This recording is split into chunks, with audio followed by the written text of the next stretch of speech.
And then what did she say when you? Oh, hi everybody. Welcome to Series Shenanigans. I'm your host Valerie Lorraine. Happy 4th of July. Celebrated any way you wish, but we hope here with us tonight. Quentin, how are you doing tonight? I'm doing. You're I'm doing doing. well. I'm doing. How's everything going? You know what? It was a beautiful long weekend here in Canada. I got to celebrate Canada Day, cruise through the weekend, celebrate my special day, and then wind up here for July 4th. Really? A little hot. It's hot. It's humid. It's sticky. I know It you said is. it was pretty rough up your way, right? It is. It's very, very humid today, and it appears like there might be a forest fire somewhere nearby because it's got that gray coverage and making the humidity all that worse. Yeah, So, that's got to be rough, man. Dealing with that, and then it's already humid, and then you got to deal with that sticky air and all that stuff. So, yeah. so what's up for the night? What's the plan for the night? You know what? I'm always excited when it comes to Tuesday night because I get to do this deep dive interview with people who I respect and admire and want to know more about. And tonight's no different. I have Coach Joss Smalls, who I know from Instagram. He is a wonderful artist, which we're going to be exploring more tonight. He does visual arts and he's also a poet with several books out. So we're going to have a great time with him. We're going to do our regular, serious deep dive interview, and then we're going to move into the shenanigans after and see if we can get some laughter going. For most people that believe in certain things, they say that 13 is their lucky number, or 13 is the unfortunate number. Hospitals in America don't have a 13th floor. So can this is the 13th episode. So this could be the episode that you just crash and burn. It could be, but I have to let you know that I found out about 5 years ago that 13 actually does have a positive significance in my life. Okay. Okay. So let's test it. I don't know. I don't know. No, I no, don't know, no. You Val. don't know. It's just this could be a very interesting night. It Like I said, is, and it's like on the cusp of yesterday was the full moon, the harvest moon. So we're really trying. We're trying a lot of different things in life. There's some forces that could be with us or against us, but we're going to find out. and the board could be giving you a reprieve. So let's They keep our fingers might. crossed, our eyes open, everything. So we'll see.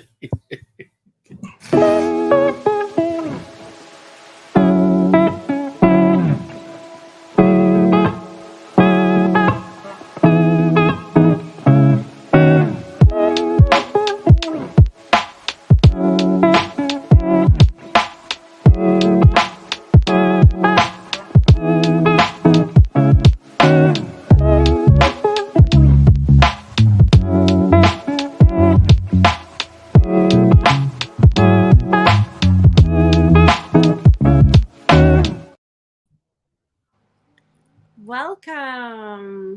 Val, what's good? How are you? You know what's good? We're here tonight. We're here with you.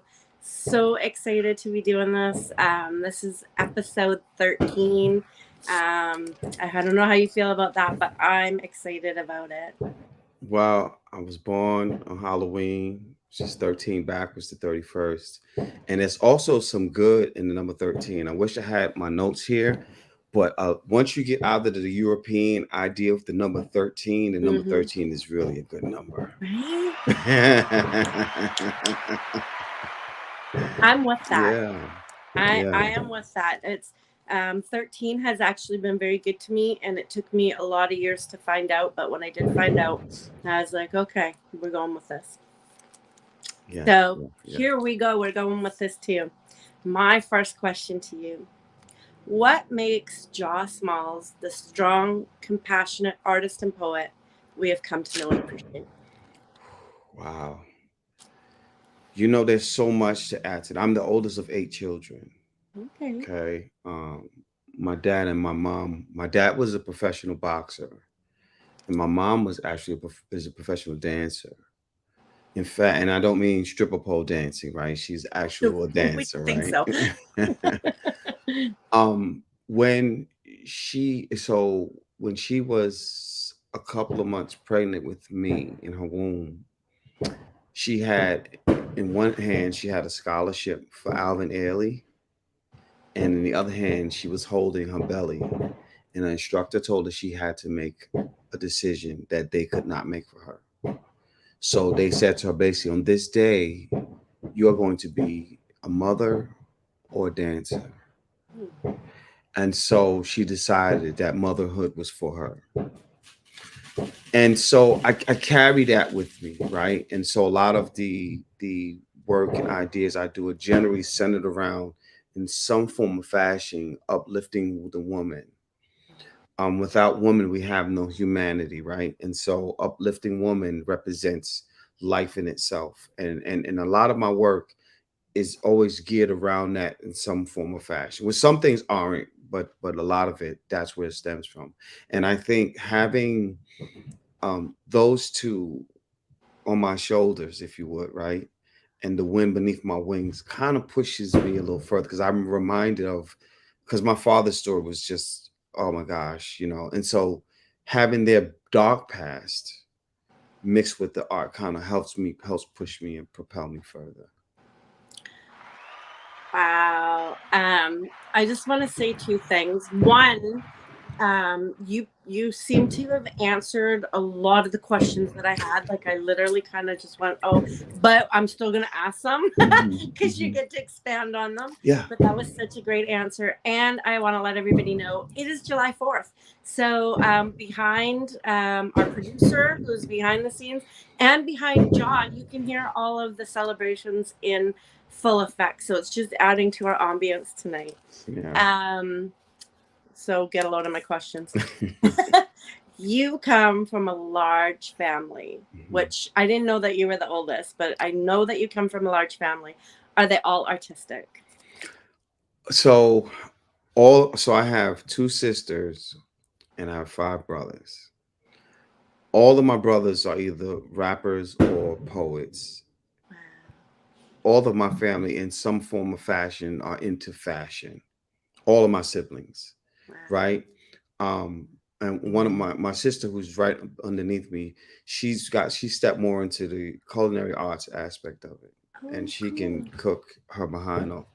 My youngest sister, oh my gosh, she actually she makes ink pens, and she puts roses, long stem roses, on the ink pens. It's just how she does with artwork. She's just amazing.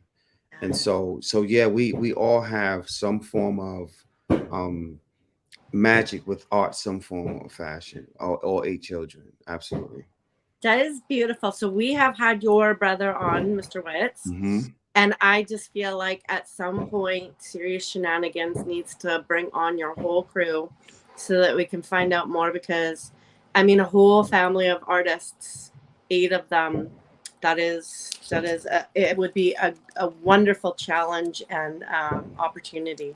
Yeah, you'd have to get my mom in on that. She would have to. Oh, she has to. She has to tell us all the stories about you guys. Yeah, our mom is also a poet. She does goodness. poetry too. So she comes to the open mics and she does her thing too, which is really good. So. Oh, I need to see that. I'm in awe of all of that. And I can appreciate it because I have our family has artists for a few generations, except for not everyone. So that's significant. Yeah. Amazing. Okay, let's start with your visual arts. So how did you get started doing artwork? That's a great question. I always wanted to draw. I wouldn't say that. And I'm not the greatest artist when it comes to drawing things. But there's an eye that I have. So if you can see my background, I did that collage of words over my picture. And one day I just had this idea that I wanted to put my poetry in my visions, right? Have images of me and poems running through it and lining that.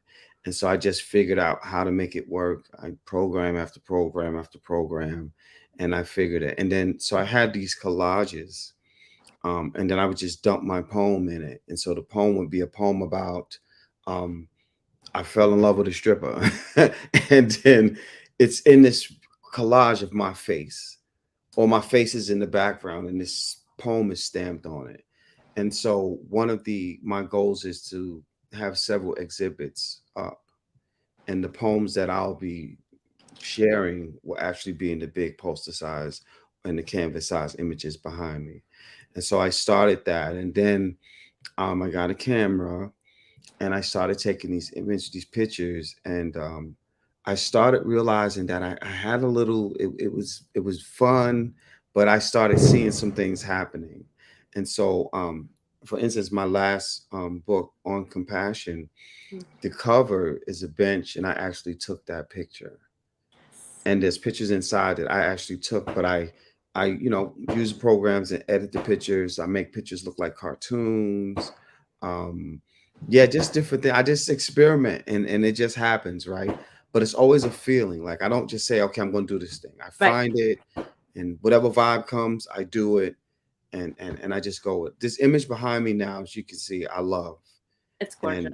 and it's a poem in that. I don't remember which poem that is right now, but it's a poem in that, and it just it reminds me of the work behind the art. That's what that says to me, you know. Absolutely. Yeah. So what I'm going to do is I'm going to ask our producer if he can bring up a piece or two of your art and maybe roll through it and let you just talk about it. So here's one of your pieces. Yeah. So for those that don't know, that is Harry Belafonte. And so I did that image before he passed, and it's part of my Black Excellence series. So I have this Harry Belafonte, there's um, Sidney Poitier, Eartha Kitt, Diana Ross, Janet Jackson. And so I picked those images. There's a purpose behind all of that I won't express just yet until I open it up. Okay. But the idea behind it is, what does Black excellence mean to you, and where is it? Right? Because there are so many celebrities who do work behind the scenes that we don't know. Right. Most people don't know how much work Harry Belafonte has done for inmates, making sure inmates have getting education and getting books that they need, and some of the things that he's done that he never stepped up and say, hey, guess what, world, I'm doing this. But he did it. And so telling their stories with the images is what's going to make it so great. And yeah, I got some amazing plans for that. That's one of my favorites, and I put those on shirts too. I should have worn one today. Yeah, I should have worn one now, but you know. Okay, Quentin, can we see another one of the pictures, please? Look at that. Yeah. I've oh my gosh. Just remembering his work, right? And then I wanted to give him more of a cartoonish painting look. So it's not so rough. I didn't want it crisp. I wanted to look like clay. I wanted you to remind you of origin, right? I love that picture. I love that. I love it too. There's so much texture in it, and so much, like, the way the light's falling and across his hands. It's intriguing. And it just makes you really want to draw in and look at it. Right. I wanted to keep that shade in there because that shade wasn't in the original. And now it looks like he's looking through the blind, right? Yes. And he's looking out the window. And he's like, okay, what are these people doing on my lawn? Right? Very much so. And it's like, why are they taking my book and putting it in the where it's banned in certain places? Let me look at these folks and see. Anyway. Love it. James Baldwin. Oh, okay. It took me a minute. Beautiful. Tell us about this. So this is an emotional piece for me. We don't see in color first. We see like an X-ray. And so everything we see is that light blue, like the light almost. Okay. And so it's, how do you see you? Right? So I'm how do I see me? And I see me in this relaxed state, like the calm before the storm. And there's so much, the spaces that are there's the judgment. It's what people tear away from me. It's what people attach to me that doesn't belong to me. And it's me being at ease that these things are going to happen. People are going to say things. People are going to take things. People are going to expect me to be certain things that I can't be. And me having to be okay with that and still move forward. And so that I haven't named this image, but it's just that it's taking, how do you take from someone and they still remain whole? And they only remain whole because it's how they see themselves as whole.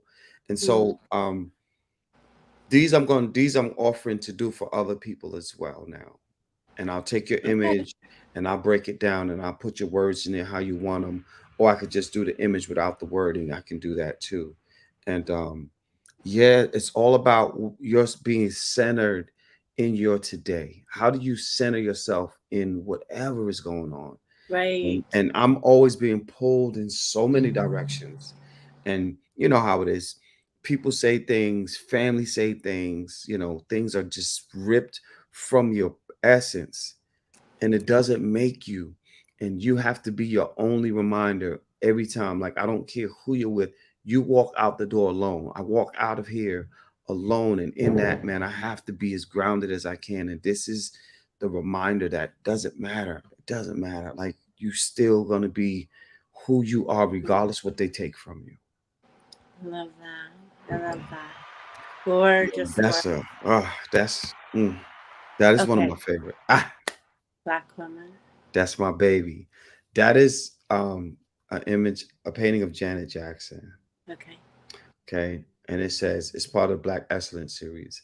So I have a sharper vision image of that, but I needed it to be more of I needed it to be the painting. I needed you to see what the painting looks like. And it says Black woman, it says Miss Nasty, Janet Jackson, icon, Black excellence. Um, it's so much in that. And if you see how the words are clashing, but it's still not taking her out of the picture. It's like it's all about me. This is one of my favorites. I absolutely love that It's image. beautiful.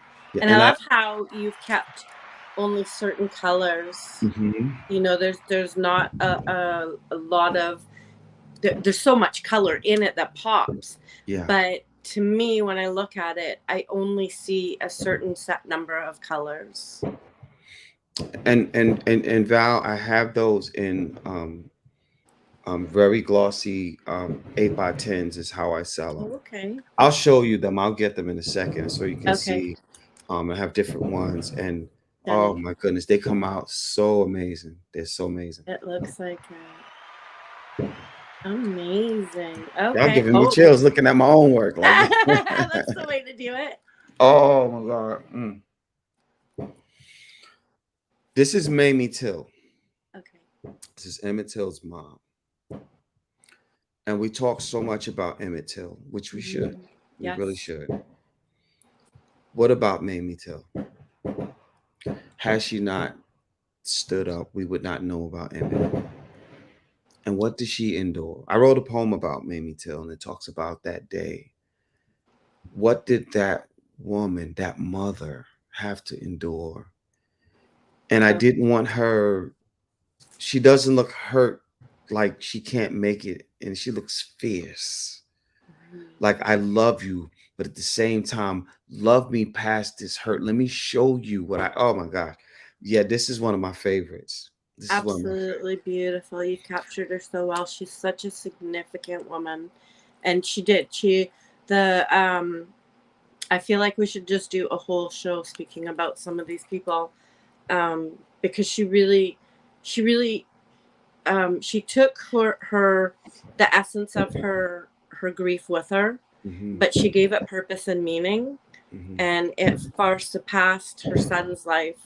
It far surpassed, that legacy of what she did will supersede probably even our generation. Yeah. It's amazing. I love that you captured her.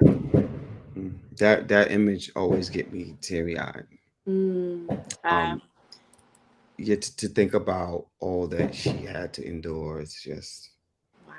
Yeah, no. I know it makes me.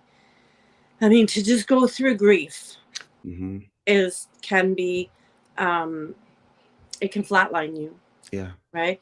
But Yeah. everything that she did, she really was able to use her grief as a motivator Hmm. for, like, you can't do this, you have to stop doing this, and just incredible. She was so major in the civil rights movement. Major, Yeah, yes, so major. absolutely. Yeah. So my next question probably seems a little like I probably should have asked it way at the beginning, but are you political in the visual message that you portray in your art? I would say I am. I would say I am. And I say that, let me say it this way. You cannot live in a political world and not be political, especially as an artist. And I didn't say survive, because you can survive, but you Absolutely. cannot live. Yeah. And so I'm very vocal about that in my work. And it's not party influenced, but it's about being in a political stance for what is right for humanity. I agree. Yeah. And I applaud you. I applaud anyone who stands up to do that, because sometimes it's not easy, and sometimes it is not popular, but it Hmm. doesn't mean that it's not right. Right. Right. Okay, so what I'm going to do right now is I'm going to stop for 1 second. I'm going to welcome everybody to the room. We see you. I see you making comments. I know that there are people still in the room. They might not have signed into their account, so they're not able to make comments. But thank you so much for joining us. This is Serious Shenanigans on the Let's Talk YouTube channel. This is our very special guest, Coach Joss Smalls. And I am Valerie Lorraine. We would like to welcome you to subscribe to our channel, like, share, and go ahead and hit that notification bell, because there's a lot of shows on this channel and you will get apprised of all of them, not just mine, but mine. So if you like what you see, next week you can be back here without me poking at you.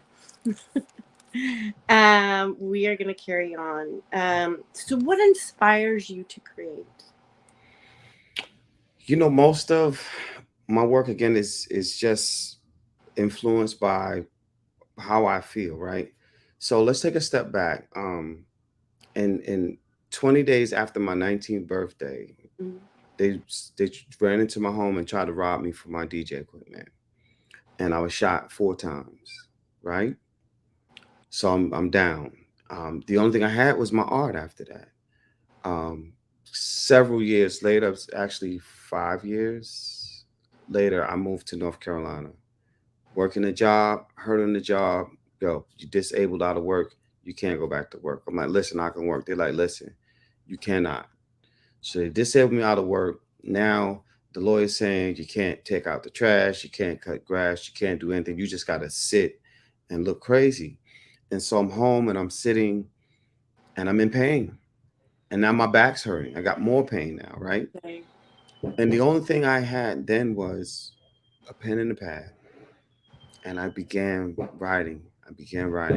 And I was a party promoter when I moved down to North Carolina. And I ended up calling my brother Wiz. It was like, yo, we start open mic night. That's it. And the art just started coming more. And so it's always off of, I say the people who are hurt the most write the best to become the best artists. I agree with that in some ways. I agree with that because If they're hurt willing has to, pushed a lot. if they're willing to give it, If if they're they're willing willing to to put it give in it. there. Absolutely. And I don't just write hurt poems, but from that energy, I'm able to write. So I'm inspired by that. What happens when I'm hearing, Mm. when I'm going through, the fact that I'm not drinking coffee anymore. I hadn't had a full glass of coffee in about almost a month now. Wow. Yeah. You know what? Yeah. You've got me, because I was like cooking it up. So yeah, that music. I went downstairs. I'm like, I'm making an iced coffee. There's a bit of coffee left in the pot. We're doing coffee. I was like, I'm gonna be up all night, but it's okay. It's worth it. That's incredible. And I love that. I love that because you've probably heard me say it before, but I believe that when we put our vulnerability into our work, whether it's visual arts, whether it is poetry or a novel, we really do have to let down some of those guards and step out of our comfort zone, because it's not always comfortable, Mm-mm. but it's endearing to people. They can feel it. And that's what they're looking for, right? The Yeah. expression that they can relate to, and the expression that maybe they're not even able to make. I know myself as a writer. Here I am, a writer, and I've read certain pieces and said, that's exactly what I wanted to say. Yeah. Right? Yeah. So, a little bit of line envy. Well, Right? some people need a reason to go on. Yeah. And we don't even know those folks are at the edge. Exactly. They are looking for what's going to make me go on.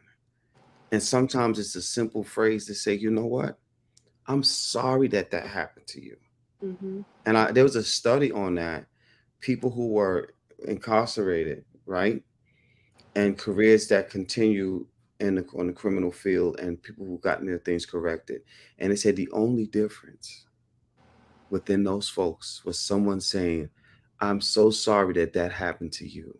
That Yeah. is so unfortunate. And those people went on and did better things with their lives. Absolutely. Yeah. And I started out with it. I see, when I listen to your poetry, there's some that hold a great message of compassion. In fact, there's one entire book that we're going to talk about in a bit Ah, that holds so much compassion, and it is so, um,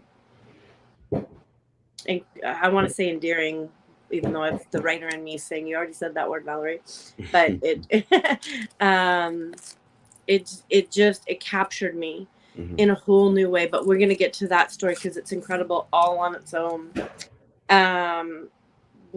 So are there artists out there in this world that inspire you or inspire your work? Tons, tons. Oh my God. I always get poets who ask me to, I'm trying to get the right wordings, but read their book and write a review. Yeah. Oh, I'm inspired. I'm inspired by hearing some of these poets get on live for the first time, and poets talk about some things. There's some poets who write things that, oh my, and I'm not talking about the big name poets. I'm not talking Right. about the poets you've read about in school. I'm talking about local poets that I've met during the pandemic, and some before, and some I'm meeting now.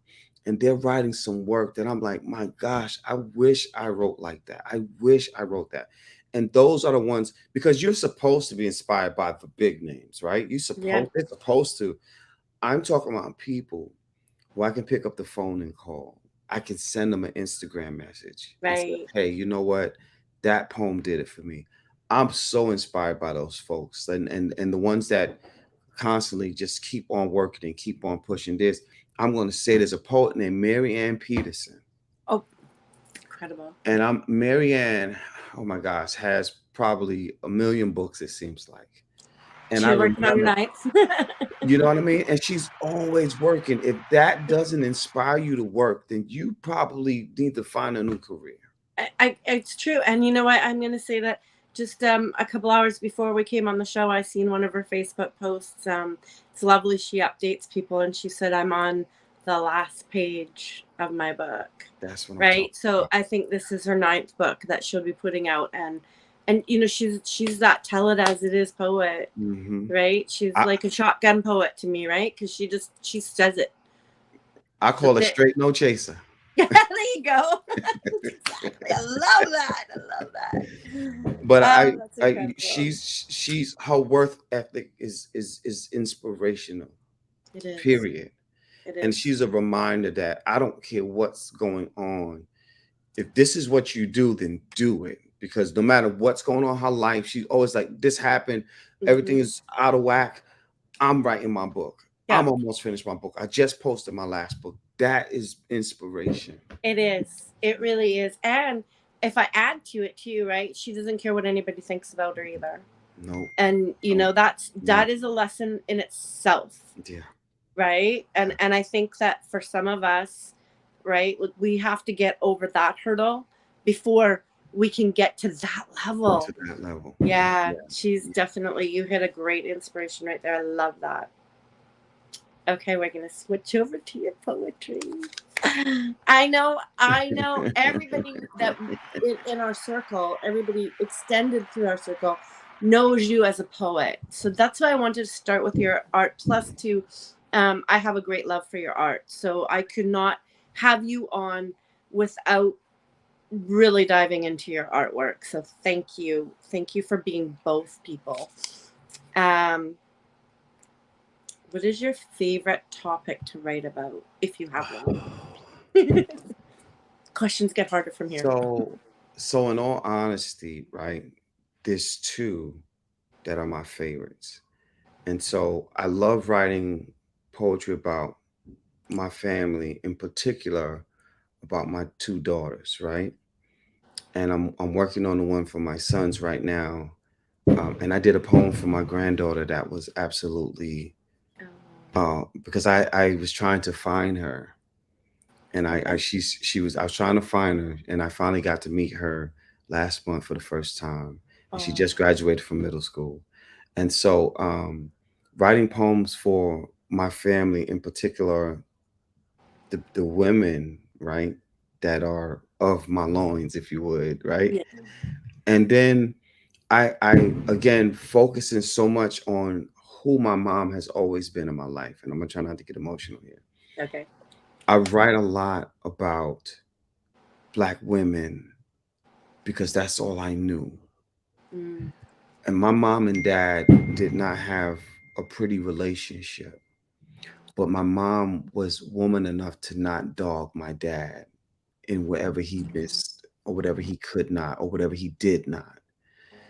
And it takes one strong human to take her bitter and tuck it way deep down for the love of her children.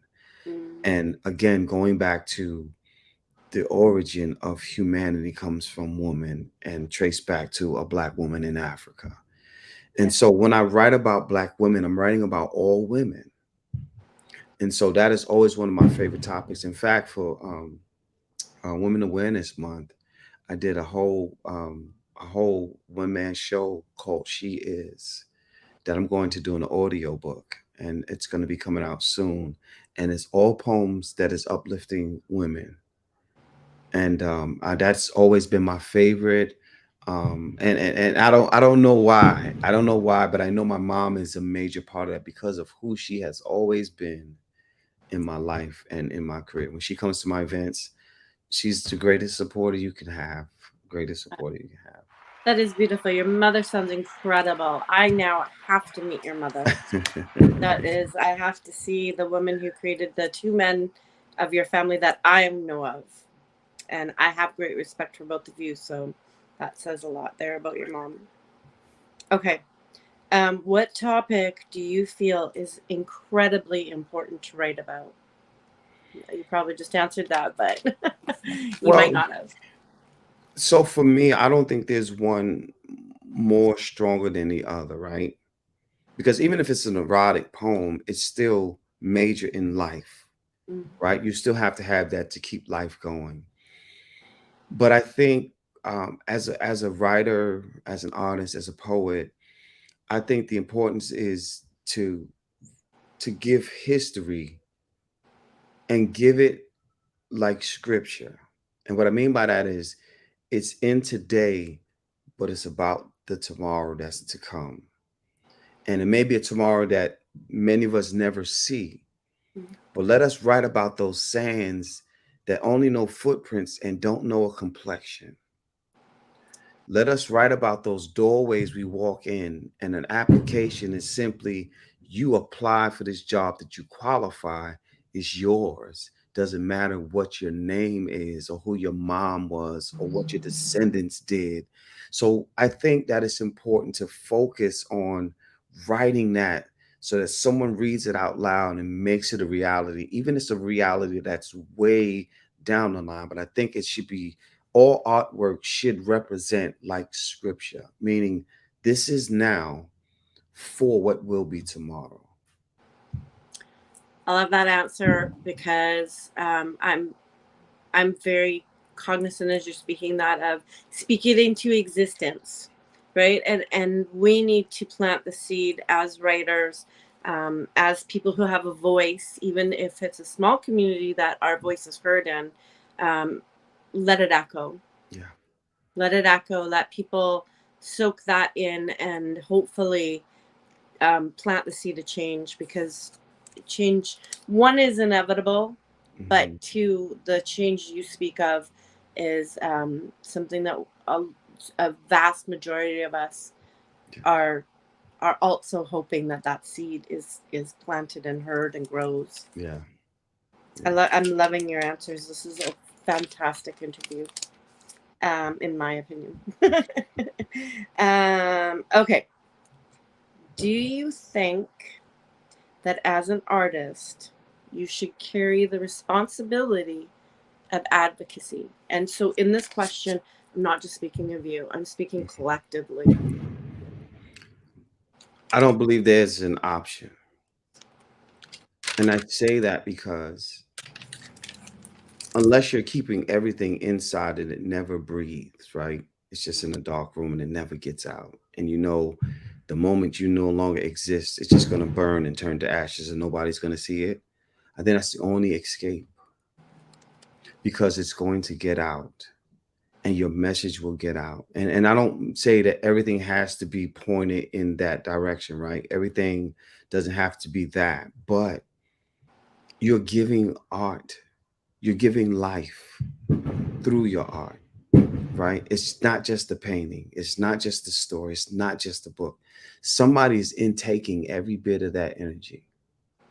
So, what are you saying to that spirit that you don't know, that you may never meet? Somebody may pick up my book and never know my name, never Google me to see if they could find me on Google, right? Right. And they're going to read something and say, wow, I never thought about it like that. And just like that, we just gave life to an idea that may have never existed if it wasn't written or painted or quoted in such a way. So I don't think as an artist, you don't have a choice. Everything has to have some more value than it looks good or sounds good. I agree. And if I could add to that, not to, but I also think that it's a development that happens over time with our art, Mhm. because you have to be ready. But when it strikes you to that point, it's not comfortable. I know it wasn't for me, Mhm. in my advocacy, but the value that it holds for others is so significant. Mhm. And as we all know, as writers, when we write, we start off that it's for us, but the minute that we let it go to the public, it's no longer ours, it's theirs. Yeah. And so when you're ready, your message should be something that is going to be impactful to them. I Yeah. love that. I love Yeah. that answer. Okay, so I have one more question, and then we're going to bring up your book covers and ask you to tell us about your books and share some of your poetry with us. I love this question. This is the one and only question that I recycle. As you may or may not have been able to tell, the questions were tailored just for you. This is generic. If you could invite three people from history to share dinner with you, who would you want to spend the time talking with? Mm. Woo! Right? Wow. I would definitely like to meet my mother's dad, my biological grandfather. Okay. I definitely would like to meet him. Um, I would like to sit and have great conversations with. Um, I have to put two people in one, only because of how it was. I would love to have the conversation with Malcolm X and Elijah Muhammad, Okay. and I'm saying that because growing up in the nation, and I won't get into a lot of stuff that I'm definitely not going to say what the media had said, but there's conversations that I feel would escalate humanity now. And I'm not saying escalate black people. I said escalate humanity now, right? Because what people don't understand, they're meeting was to bring Black people to a level so that we can maneuver with the people who are non-Black in that period. And I think a lot of people miss that. But I want that conversation. I Yeah. want that, right? Yeah. Okay, so that's 2 and 1. Right. My third person, and it's tough because there's so many greats, right? There are. There are. Trust me. You could ask me every day, and my answer would It'd change. be different. It'd They be so would. different. They do, because like I do these questions every week, and every week that I sit down and I think, oh, and this week I have different answers. Yeah. So I would say, in all honesty, Robert Small, who was the first senator, Black senator of South Carolina, Okay.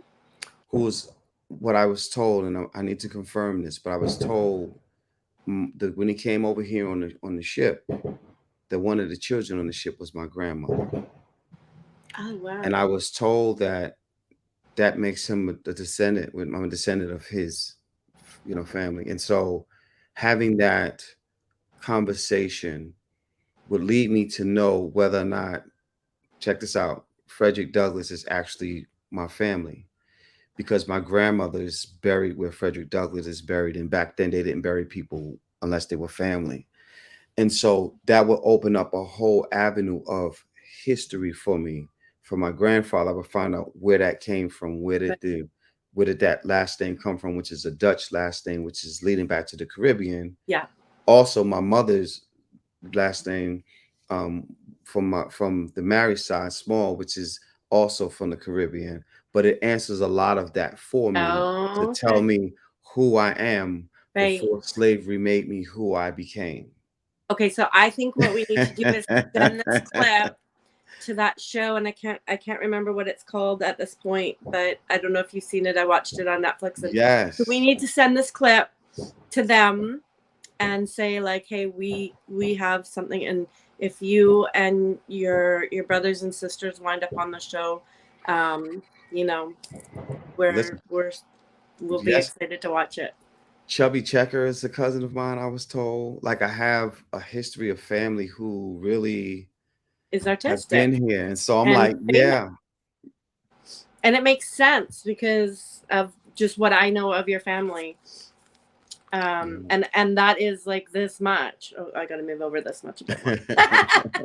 But but just what I know, you have big personalities, but they're packed with a great love of humanity, and a great you have a lot of humility, as does your brother, right? But the aura that you give off is huge, so I can imagine. Okay, so here we go. We're gonna get Quentin to bring down your book covers. We're Okay. gonna get you to talk about your books, and you can take as much time or as little time as you want with it.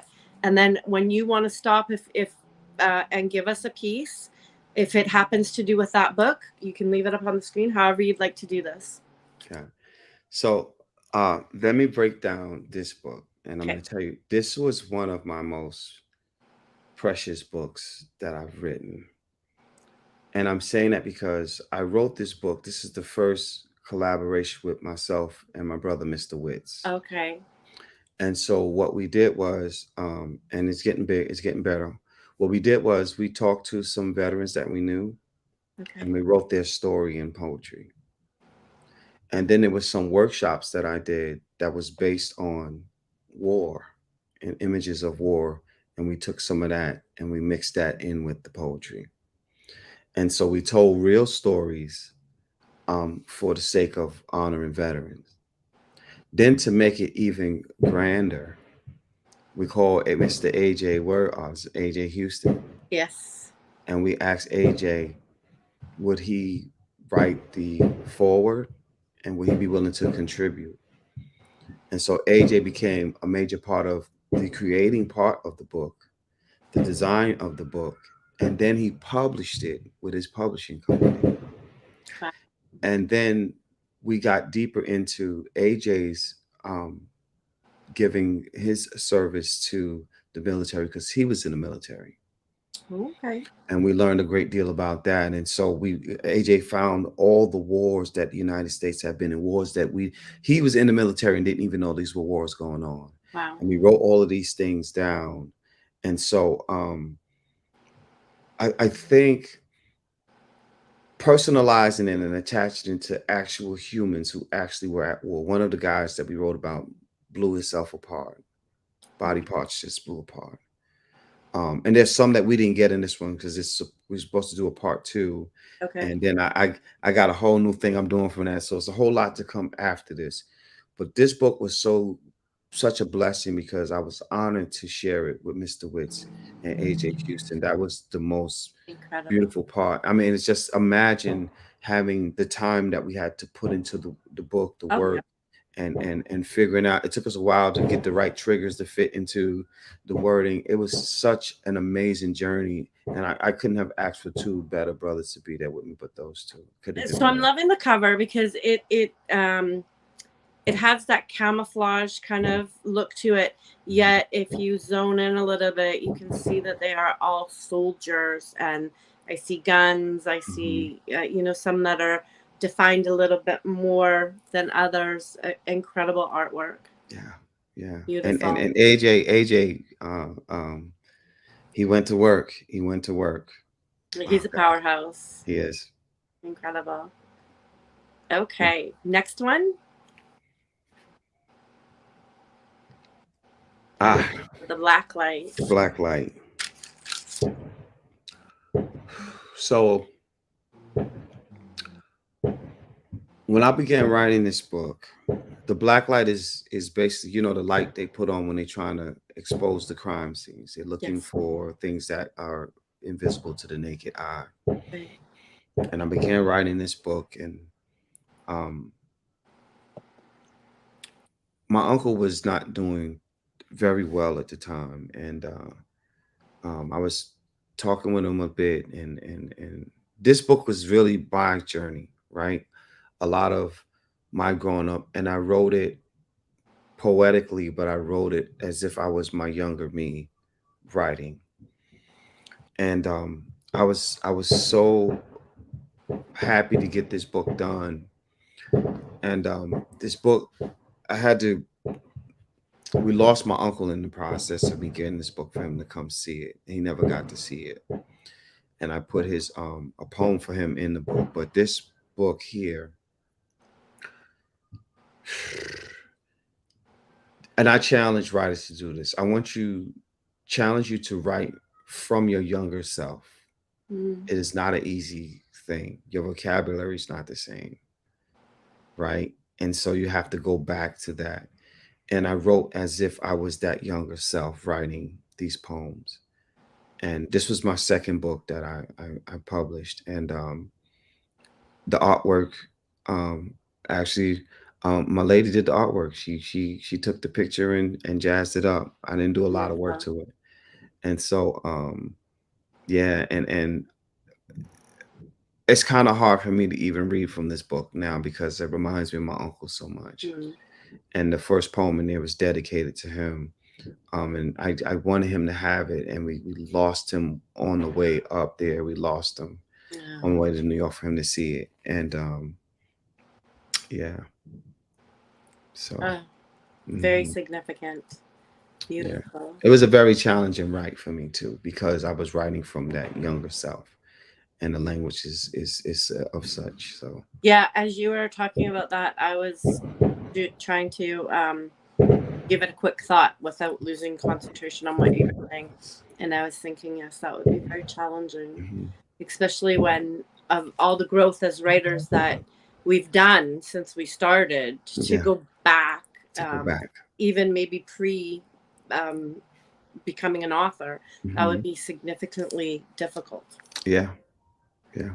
Okay, are you ready for the next one? There we go. That's my beautiful mother. Oh, lovely. So this is the first book I published. And it says my thoughts, #Black Love, because it's just Black love in relationships, family, relatives, spousal, just relationships with human beings that you love, and it's a mixture of it. And I put this collection together. My mom did not know I was using that image. She actually has a huge painting of that picture that I took the picture from. So it Love was a shock when I brought it to her. She didn't have a clue. She didn't know what to say. Um, and this was my very first book that I published, and that is a beautiful woman there, inside and out. Oh, I love it. And I Yeah, love how once again, um, although there's a varying of shades, it appears really that there's three colors. You know, I mhm. love that because it really captures the eye and makes you just zone in and try and take it all in. Very well done. I wanted her to look like first thing in the morning, fresh. Mm, And the artist who did is a friend of hers. That it was actually she has actual picture, and then yeah. she had an artist who painted it, and it did such a great job. And she just looks so she looks like just a great sea, just water, just still and pleasant and peaceful. And oh my gosh, I have that book. Thank you. Yes. Thank you, Dave. Right. Love to hear Yeah. Whew, yeah, that's my baby right there. that. Yeah. Brilliant. Okay, so the next one. Oh, Okay. 101 love oh, uh, love notes from I'm dad. dad. Okay. At the time, my 17-year-old daughter was going through a serious depression. Oh no. And you never know what it feels like for your child to say, I don't want to live anymore. Okay. And she said that, and I didn't know what to do. And so I just wrote her letters and notes every day, every day. Some were attached to pictures, some were just, you know, and some we did not put in this book. But we did not know this was going to be a book. It did Right. not start off as such. What I want people to know is that I wrote this book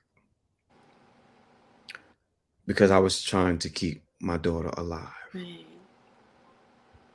Every story I reminded her of, every time I said, I love you and that I miss you Mm-hmm. and that I want your smile to save my life now. Every time I mentioned that in this book, I wanted her to know that I don't live if she doesn't. Right. And so that book was every bit of me was capsulized in every word in that book. Phenomenal. Every bit. There was no way possible I could have found those words had she not said that to me. I think that it's absolutely beautiful that you were able to turn this into a book because I'm sure that there's people out there who are in the same situation and they don't know what to do or say. And it's just that outpouring of love because some things you can't say. Yeah. You can't chastise them. You can't shake them out of it to say, right, but you can love on anybody. And what a beautiful um what a beautiful essence to grab it all together and offer it to everyone. I'm gonna share this when before this book was finished, Hmm. and I read it at I've hosted open mics for the past 10 years, and I was hosting an open mic and I read a few of the poems, and this woman, I don't know where she's from, but she's from the eastern part of the globe, Hmm. and she bust out in tears, and I went and I sat with her when I brought the next artist up to the mic, and she said to me, she said, my dad is a military man. And I know my dad loves me with every bit of his being, but I know he can't find those words. Mm. If he could, I know my dad would say those words. Oh. And I think um, that was the moment when I knew this book was bigger than us. Right. And then there was a poet that I met who does work for, um, she helps women with their daddy daughter issues Okay. because a lot of women have them and don't have the outlet. They don't have significant others that they can have those kinds of conversations with. What I dare tell anyone, if you buy this book and you have daddy daughter issues, just buy a notepad. And when you read, go ahead and write. It doesn't have to be a poem, but go ahead Right. and write. Half the time, your father doesn't even understand. And I'm saying that from being a man. He didn't even understand. Don't worry about it, because if you had to live in his shoes, you don't know, number one, if you would have done the same thing or worse. Number two, you don't even know if you would have survived. Mm. You Right. don't know. You don't know. And I know there are situations that are far beyond my meager vocabulary to help you through, but I guarantee you this: love will mean something different inside if you took time to learn it. Absolutely. And so we're just going to sidetrack for a second. I'm not going to get too far into this, but I just want to let people know as well that you have a significant number of journals for working through all kinds of different scenarios and situations. So, not only do you write poetry that has substance and is relatable to people's lives, life changing, we could Yeah, say, but you also have this other capacity where you've put out this huge number of journals on all different topics to help people get through what they're going through. I'm just gonna leave it at that and say that I believe that they can all be found on Amazon under your name, absolutely. Jaw Absolutely. Smalls. Yes. Okay. Yes. So you need to just go to Amazon and type in Jaw, Jahj, hmm pronunciation, small, and then you can find all of these. Yeah. And if there's something specific that you're looking for, you will find it. And I can tell you from knowing this poet, we're going to get a sample in a moment of his work. But yes, it is absolutely triggering, but in good ways, hmm and relatable. And there's compassion, there's love, there's advocacy, there's, wow, it just, you're going to have to experience it yourself if you don't already know. Okay, so is there one more slide? I think, I'm not sure. Yes. On compassion. So this is On- where I was introduced to you at. You were, this was we hadn't known each other for very long, and I became aware of your writing through this book. So here's us. oh wow. So this let's go back. I work closely with Levine Museum in the New South. Okay. I do many of their functions. And they told me that they had a function that was centered around homeless awareness, and they would like me to do a poem for it. And I said, "Oh, so y'all don't know, as a kid, I used to talk to, I have friends who lived on the streets. I talked to the adults that lived in the subway train stations, the people who slept on park benches, and the people who didn't have a place to go but were offered to buy me a soda and got offended if I didn't let them buy me a soda, and they slept in cardboard boxes." I said, "I do you one better." And I got a buddy of mine who's a visual artist who paints all the time, and he actually painted some images, and I took some pictures, and I wrote a book of poetry dedicated to homeless awareness. all the stories in these poems are of folks that I have actually laid my eyes on and or had conversations with. None of this is fabricated. None of this is pull it out from the sky. Mm-hmm. And every one of those poems have some significance to a real live human being. And so I wanted people to understand that before these are homeless people, these are human beings. Right. And I took this is the picture of the bench that I took at the park, because we always think of homeless people and we think of a bench first, Right. but they don't always sleep on a bench. No. No. They don't. But I know I didn't want to have a picture of someone sleeping in a cardboard box on the cover. I was not doing that. No.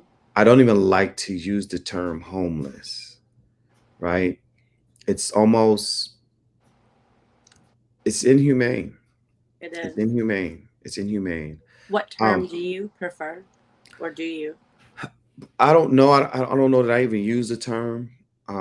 I say it out of you know, I guess out of habit, and that's what's being said, and that's what's being addressed. And it's like, okay, well, let's talk about homelessness, okay? Mm-hmm. And so I don't know that I have a term in particular that I use, and maybe I need to get one, but uh, I'm not at liberty to share some things. But there's some big things going to happen now that this book is here within the hands of some folks, and very, very proud of this book. AJ Houston, again, Mm-hmm. did some work on this book for me as well. And so he did the cover and he formatted the whole book for me as well. So Wow. yeah, yeah. Mm, I'm just fiddling with my phone for a second. I that's okay. apologize. But, No, no, no. we're at the point of my phone's life where the battery wants to die all the time. So we're Uh-oh. just playing with the charger to make sure we don't end. There Got we it. go. Got it. Okay. We're safe. Um, Absolutely incredible. Your artistry, your poetry, your books. We're going to hear your poetry in a moment. I knew that this was going to be a powerful interview, just from what I know from you. And my goal is to always, if I do know the person, to get more out of them. So I feel like we have succeeded and we're not done yet. So, can I get you to share a piece with us? Yeah, I We're actually gonna picked get you to share two. two, but I'm gonna have a break in between because Okay, because I picked two specifically for this that kind of go together, but I can that's do one and come perfect. back. That's fine. Well, you're just gonna let me have a chance to say how much I love it, and Okay, then you can read the other one. that's fine. I'll start with this one first. I hate having to connect this way, living under this blanket that can't give comfort. Seems I'm fighting for nothing. Purpose has yet to make sense these days, and I'm already 50. Spent decades trying to walk on my own, but it's not fun. It doesn't feel safe. And somehow someone's eyes always find me drunk and paints me whatever color they love. I've wondered how this happened. Like, who prayed for this? Prayed that this would become my rite of passage. Maybe no one prayed at all. And I've become hopeless, and God can't hear me anymore.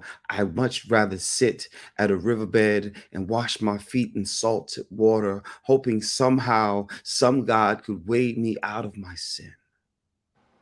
And I know sin is such a big word, just easily fitting into any equation. Maybe that's why they wrote the Bible in the first place, because someone needed to point a finger at someone else. I don't know what God said, but I know being the firstborn ain't it. No one to protect me or become a hero. No hero has ever learned my language. No one gave me an idea that didn't please them first. And now I'm the bad guy. the one who found a rhythm and decided to turn it into a melody. He who swallowed everything I was force-fed and still licked my fingers in the end. So I poem because shit hurts sometimes. And pain kept me from work. And all I had left was bad relationships. So I poemed until someone heard me. I poem because no one hears me. Poems have a way of spilling all of the sauce and still never find the right shirt to stain. I am a problem child walking in a grown man's body.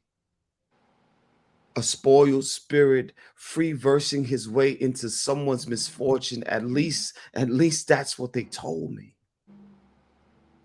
No way I can find me some right now unless I'm taking it from someone else. Something when I was young, something had to happen because someone younger than I always needed more attention, and manning up became a catchphrase I learned way too early. I just wanted me some right now, some me time, some us time, a chance to know mom and dad without someone else interfering. So maybe I am selfish. Maybe I am just a bit cocky because being born first gave me a right to want to hold on just a little longer to everything that belonged to me first.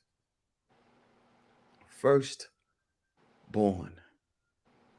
You know, the ancestors taught us that children claim their parents before they become infant within their mother's womb. I understand now. That's why I chose mine.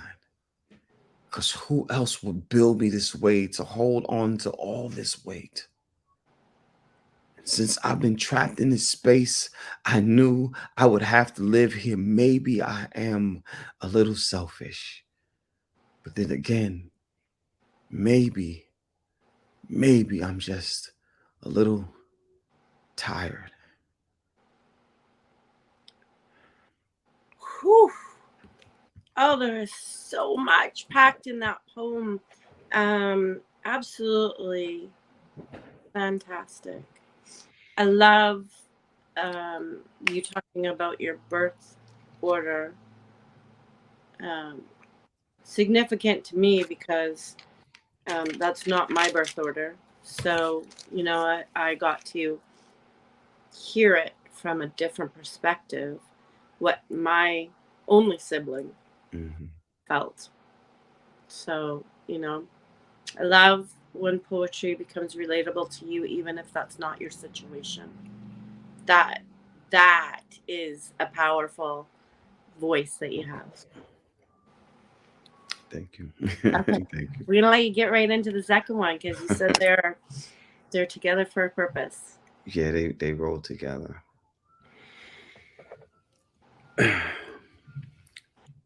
When you come from nothing, everything has more value than you do. Life has a sweetness you can't taste. Footsteps in sand you will never walk in. Life seldom open doors to free your happiness. I come from love, which means I ate, slept, and drank family before the sun found a sky. So I know what it's like growing up in love and having everything you needed and seldom having the things you wanted. Fortune puzzled itself in the lines of open palms and prayers that the neighbors thought were songs.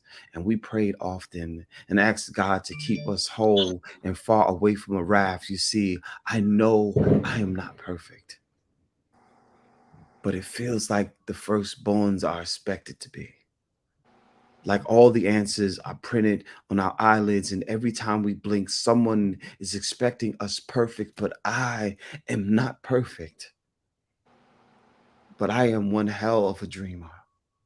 I dream big, even when sleep doesn't find me. I dream of elegant walkways and skylights hovering over amazing kitchens. I dreamt one day I stood before a crowd and strangers gave their hard-earned money to hear my heartbeat written on notebook paper. Again, I know I am not perfect, which means mistakes find me every time someone else doesn't answer the call. That It's called being alive.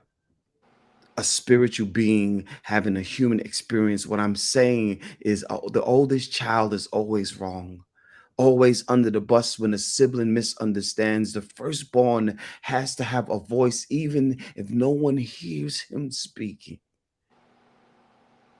And I'm tired of yelling in silence. Every decade, hope and volume finds my word, and troubled times bend a direction that doesn't call my name.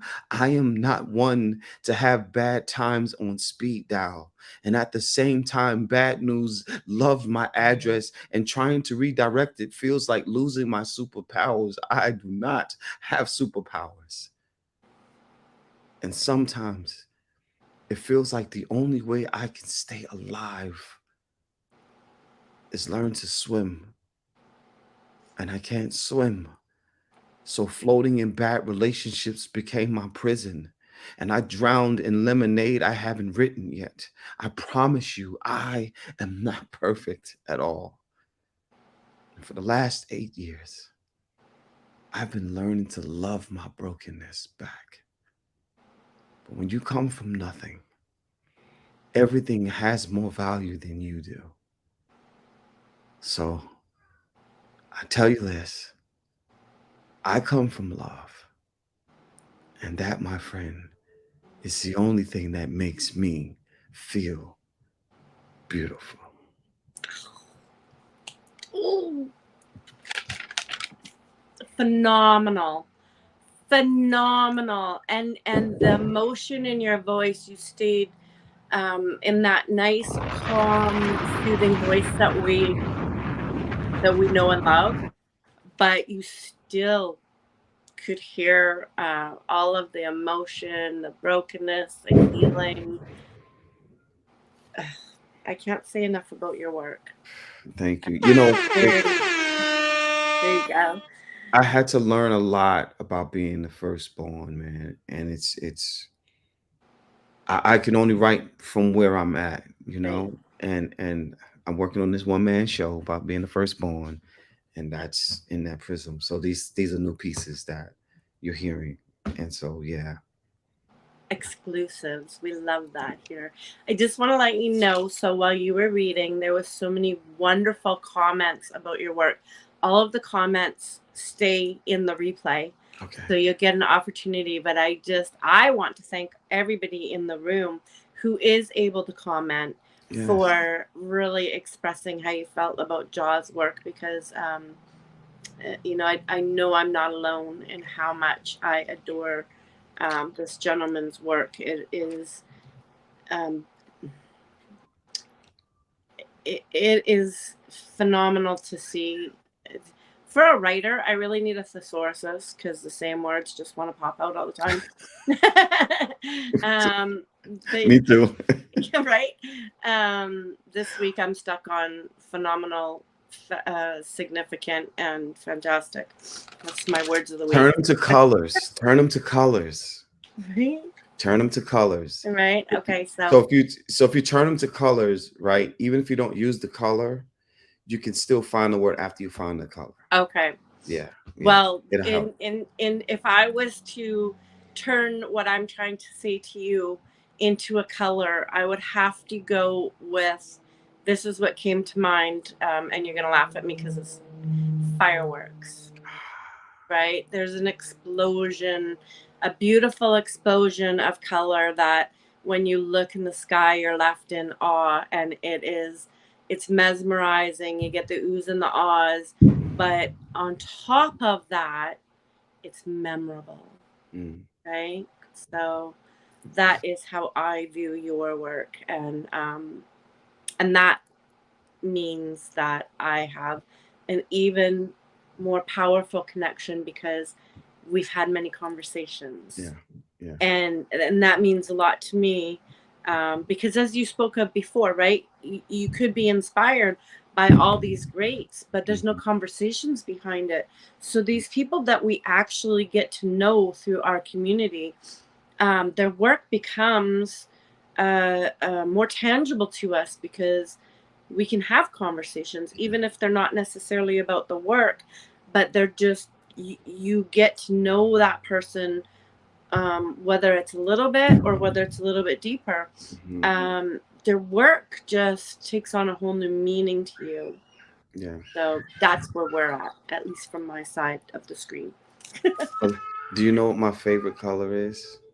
I don't know. Now that you said fireworks, orange. Orange. Okay. And when the fireworks, it's always some orange that comes out at some point. Right. Yeah. So that was Okay. amazing.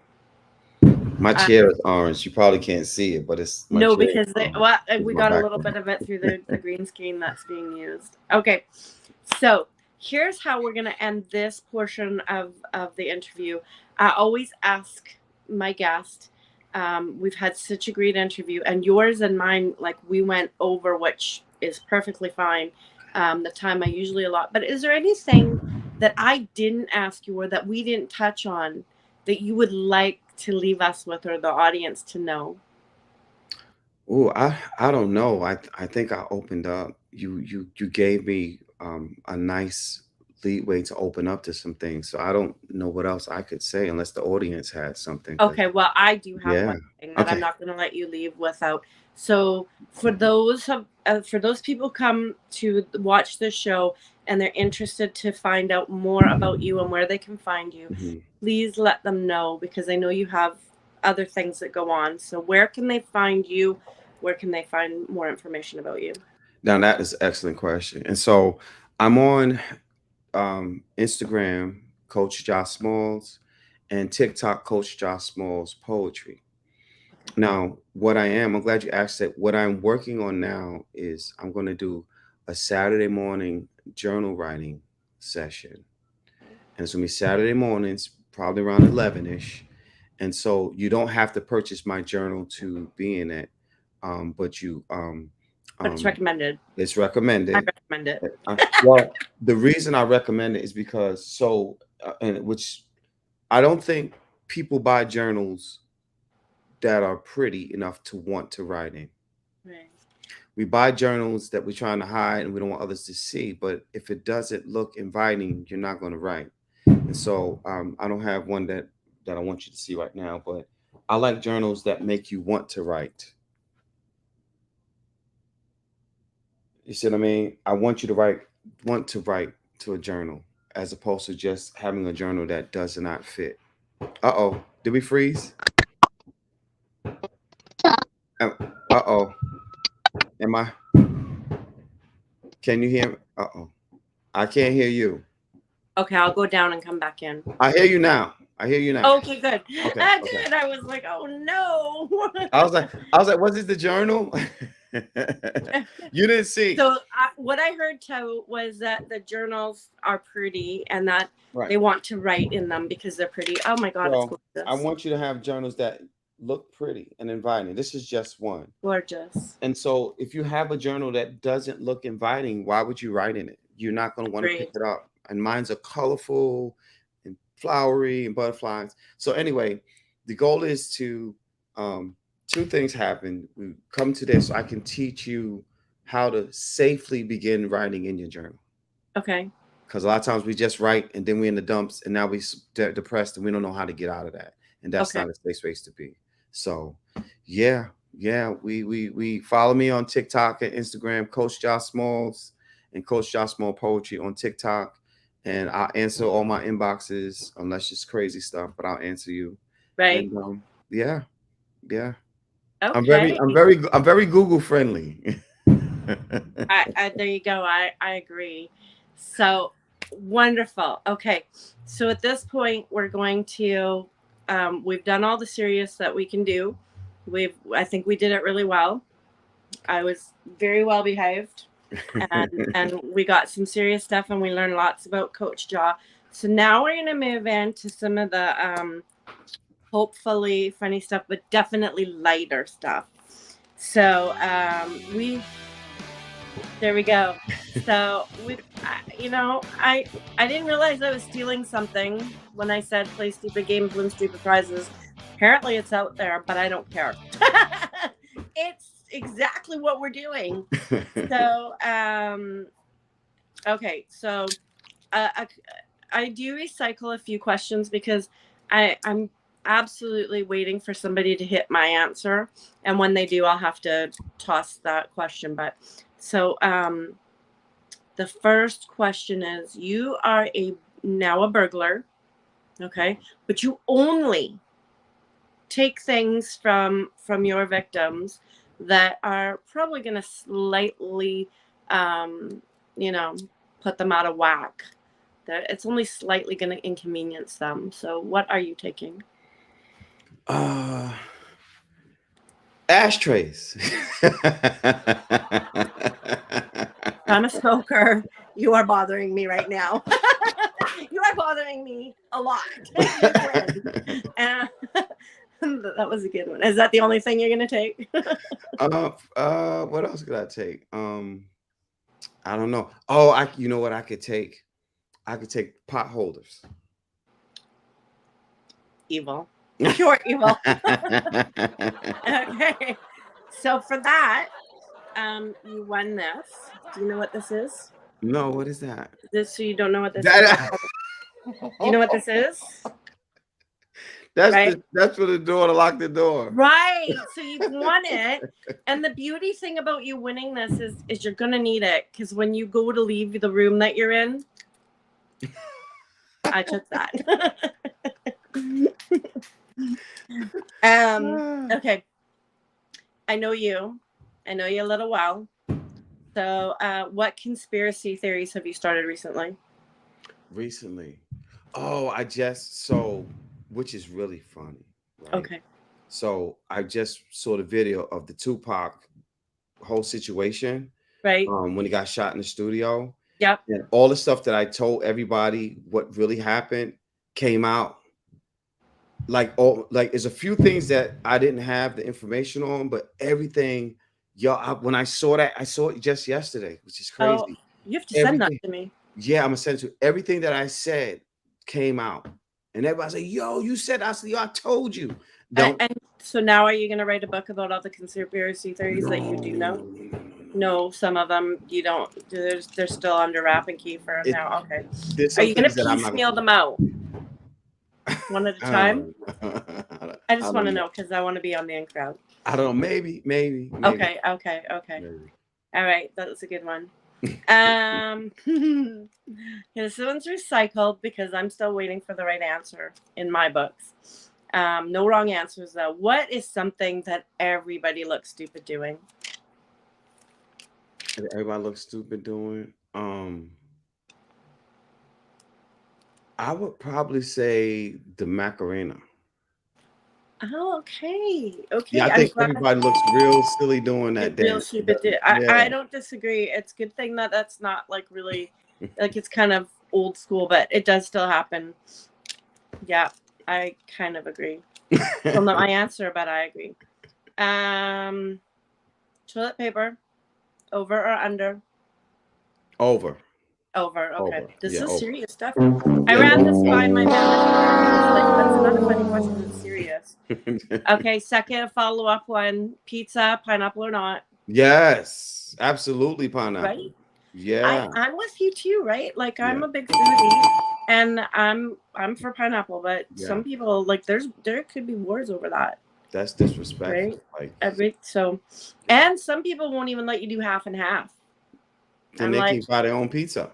See, this is why we get along. Okay. If war was abolished, what fun ways could countries play out to settle differences? They could shoot craps. Oh, we can have a crap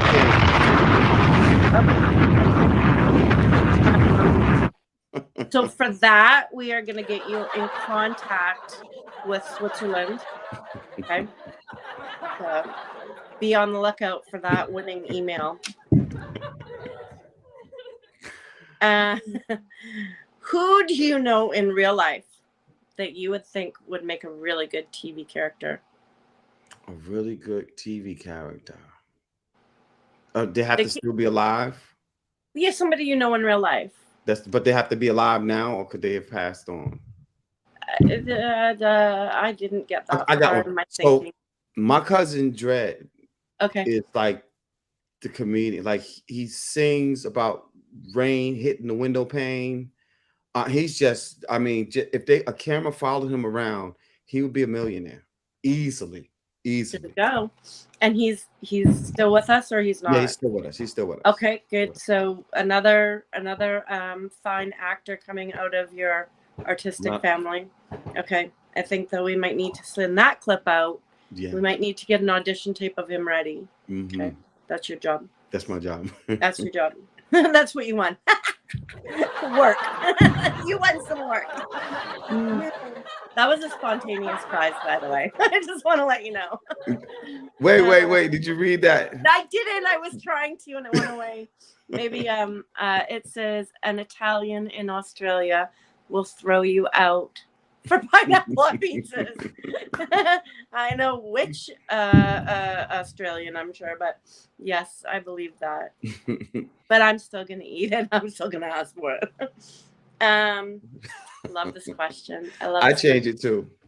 You change. Okay. Well, right. So, okay, I love this question because I'm a coffee drinker, and since you're off coffee for right now, you might be entertained by it. So, if coffee was illegal, right? Think about that shit for a minute. What would its street name be?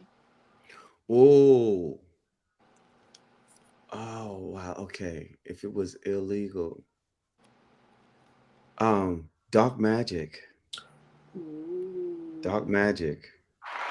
You know what I mean? Because I don't care what coffee you have, it's always dark first. Right. Before you add anything Gotta to be it. dark. Yeah. And yeah. I think black magic is taken. Yeah, so we it can't has use to black be magic. dark. Yeah. Yeah. I think the prize goes to me because I knew that. Okay, let's see. You are about to be in an all-out brawl. Okay, so get your game face on for this one. What soundtrack is going to come out? Oh, I'm gonna go with the Wu-Tang Saga soundtrack. Okay. Yeah, I'm going with that soundtrack. And All I don't even know what's all on it, but it's the Wu-Tang. Like, you can't go wrong. Like, so it doesn't even matter which one came on. You'd be like, this is it. It wouldn't even matter. Right? And with that face that you just made, like, people would be backing off.